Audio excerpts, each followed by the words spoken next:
शुरू अल्लाह का नाम लेकर जो बड़ा मेहरबान निहायत रहम वाला है। क्या तुमने नहीं देखा कि अल्लाह आसमान से पानी नाजिल करता, फिर उसको जमीन में चश्मे बनाकर जारी करता, फिर उससे खेती उगाता है जिसके तरह तरह के रंग होते हैं, फिर वो तैयार हो जाती है।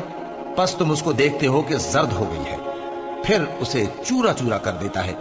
बेशक इसमें अक्ल वालों के लिए नसीहत है।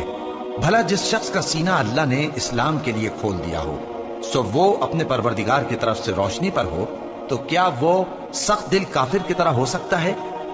बस उन पर अफसोस है जिनके दिल अल्लाह की याद से गाफिल और सख्त हो रही हैं, और यही लोग सरासर गुमराही में हैं। अल्लाह ने निहायत अच्छी बातें नाजिल फरमाई हैं, यानी किताब जिसकी आयतें बाहम मिलती जुलती हैं और दोहराई जाती हैं। जो लोग अपने परवरदिगार से डरते हैं, उनके बदन के रोंगटे उसे सुनकर खड़े हो जाते हैं, फिर उनकी खालें नर्म हो जाती हैं और दिल भी नर्म होकर अल्लाह की याद की तरफ मुतवज्जे हो जाती हैं। यही अल्लाह की हिदायत है। वो इससे जिसको चाहता है हिदायत देता है, और जिसको अल्लाह गुमराह रहने दे उसको कोई हिदायत देने वाला नहीं। भला जो शख्स क़यामत के दिन अपने चेहरे पर बुरे अजाब को रोकता हो, क्या वो वैसा हो सकता है जो चैन में हो?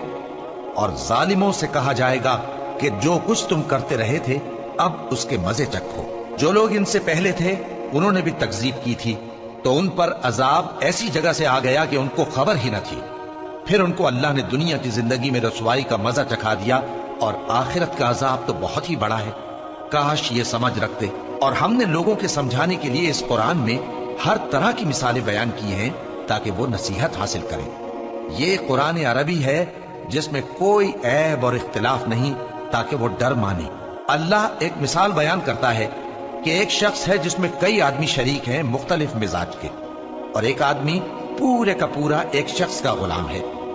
भला दोनों की हालत बराबर है? नहीं, अल्हम्दुलिल्लाह, मगर ये अक्सर लोग नहीं जानते। ऐ पैगंबर, तुम भी मरने वाले हो और ये भी मरने वाले हैं,